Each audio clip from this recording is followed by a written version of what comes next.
The recent murder of a British soldier in Woolwich in London has seen a rise of attacks against Muslims. Reports suggest there were several dozen Islamophobic crimes committed across Britain on Wednesday night. Extra police have been deployed to Muslim sites. Well, for more on this, I'm joined live by Dunt. He's editor of politics.co.uk, and Carlos Cortiglia. He's from the right-wing British National Party. Mr. Cortiglia, I'd like to start with you. The alleged attackers said at the scene of the murder that the British government is to blame for their action. Who do you blame? Well, first of all, we have to separate the tree from the forest. The material authors of the crime might be Muslims from Nigeria. The real issues have been created by successive British governments. Tony Blair initiated a policy of intervention, illegal intervention in the Arab world, in the Muslim world, and that policy was followed by the Conservatives. What we have is a combination of problems of integration with a disastrous British foreign policy. All right, Ian Dunt, it's all about foreign policy. The London Mayor, Boris Johnson, he said that British foreign policy shouldn't be to blame and the Islam faith should not be to blame. But clearly, some are saying that the Islam faith is pushing people to do this. Yes, I mean, those people would be deeply ignorant of the Islam faith or, of course, any other faith if they think that there's something unique about it which leads to terrorist violence. Though, of course, there isn't. London is an extraordinary experiment in multiculturalism and immigration. It's probably the most diverse area in the history of man, and occasionally things do go drastically wrong. That is not due to multiculturalism or Islam or foreign policy. It is due to the fact that if you put a certain amount of humans in a city together, some of them will turn out to be quite insane, and others will be violent, and some of them will be two of those things at the same time. And unfortunately, that's what we saw earlier this week. Do you agree with that, Carlos Cortiglia? It's just people who are acting on the basis of insanity. The point is, look at the numbers of Muslims in the UK, and look at the number of people involved in acts of terrorism. Undoubtedly, there is a very extremist minority,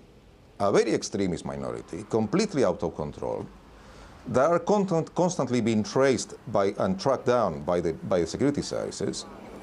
But there is no manpower in the world, no enough manpower to track every single person who has a grudge and eventually might commit a criminal act. Now, the issue here, there are two different things.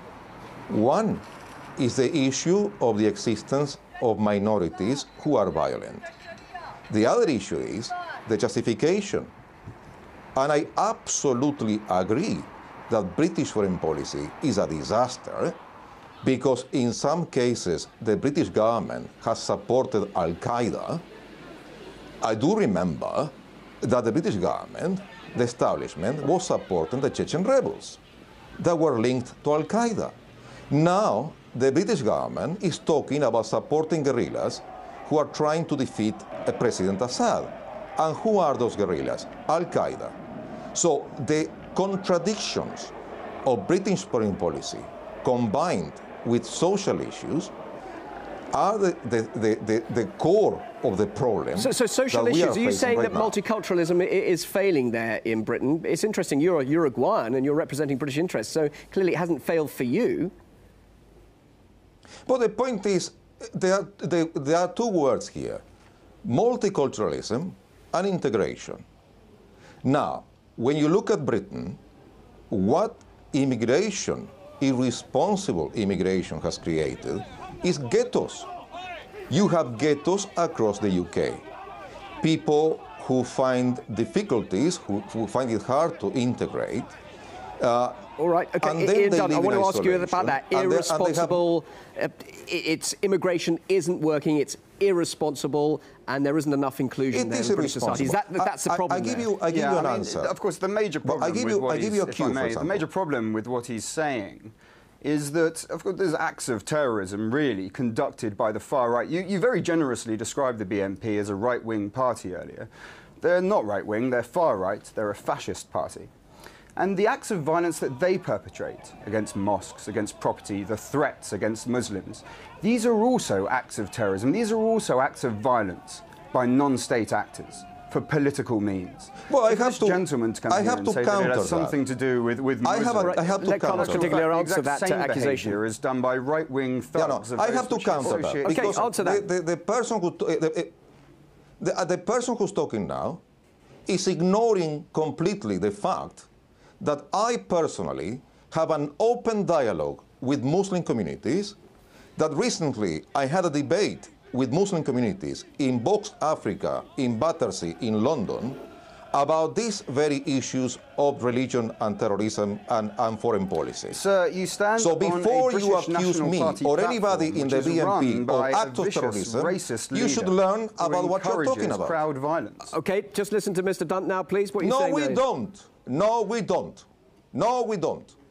I have websites with people from Israel, with people from the Islamic religion.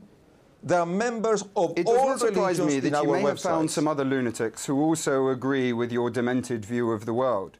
However, that does not mean that you are not a racist. So what is the demented view of the world? Okay, let me just stop just for a minute. Ian Dunt, can I just ask you, surely the British people, though, they're appalled by what's happened. They want a strong response from government. They don't want a reaction that's going to be tempered by fears of political incorrectness. What should be done? There's got to be some strong reaction, surely. Political correctness really has no connection to whether you have a viable response to a terrorist incident. Stopping terrorism is about having joined up services by intelligence agencies, by the police, by mental health authorities, by schools, by the Muslim community. These are the kind of sensible adult moves that you take to prevent violence. And what about surveillance as well? Because MI5 knew about these people. Skinhead thugs and pretend that it is something to do with an intrinsic nature of Islam. OK, Mr. Cortiglia did mention the fact that you can't have the manpower to track all these people down, but surely there has been a lack of surveillance, and many people were saying we need to step up that now, so-called snooping on people, because clearly they were on the MI5 radar, but they got through it. I mean, do you think that people will be jumping... Let's make something very clear. Well, we don't really know what has happened let me tell you something. There's a lot of people talking without any access to the information required to make a coherent judgment. We know, yes, that they're on MI5's list. Let me tell you one thing. This is a free country, and there are plenty of reasons that you may be on an intelligence list and not be tracked at all times. I'm afraid that these things do sometimes happen, terrible as they are. OK, Mr. Cortiglia. The head of MI5, talking in the House of Commons, said, referring to July 2005, the security services in the United Kingdom do not have the manpower needed to track down every single person that they suspect could be involved in an act of terrorism. That is the head of MI5 talking. Now, if you carry on invading Arab countries, killing Muslims in Iraq, Afghanistan, Syria, and everywhere else, you wouldn't have ever enough security services to counter the anger of these people. All right. We are just talking about attacking President Assad, supporting Al-Qaeda in Syria, and these are the same people that come to us and talk about integration and multiculturalism.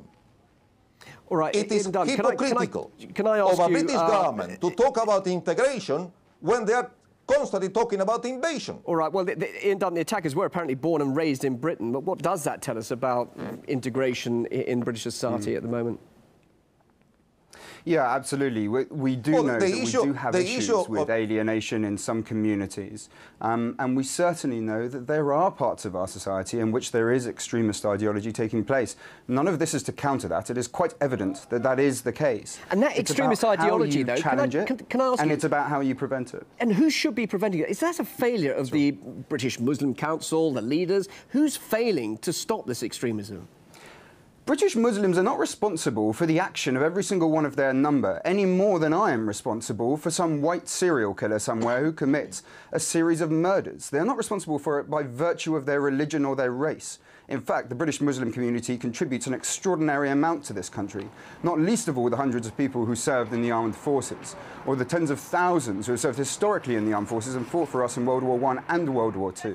All right, it is not a failure of their community. Okay. It is a failure of all of us to create a society in which these acts of violence do not take place, and one that we can deal with. Thank you, Carlos. A final word from you on that, please. Just a final word. Well, the issue here is we have a social problem combined with a disastrous foreign policy and complete disregard for the rights of other countries. And of course, people who are living in isolation have more links with the outside world than with Britain. And when British governments go on the rampage, of course they are angry.